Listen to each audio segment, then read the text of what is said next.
دلوں کو کربلا لے جاؤ اور اسی خلوص سے امام حسین کو سلام کریں جس طرح سیدہ زینب نے سلام کیا تھا۔ ضروری نہیں آنکھوں سے آنسو آنے کے لیے کوئی لمبے مصائب پڑے جائیں، معرفت امام حسین ہو تو ایک جملہ بھی کافی ہے۔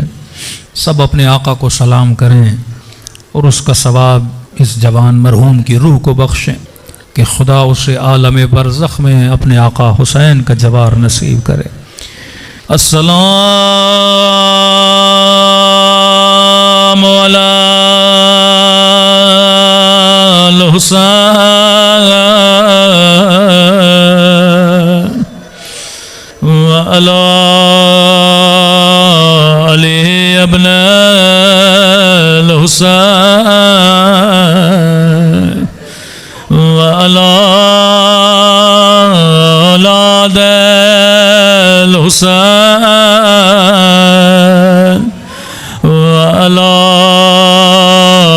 صحابہ الحسین، سب مل کے السلام علی وعلی علی ابن،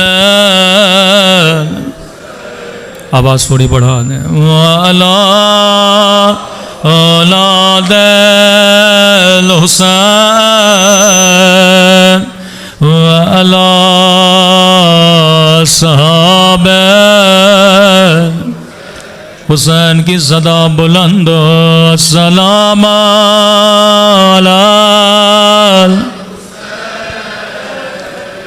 وعلی علی ابن الحسین وعلی اولاد وعلی صحابہ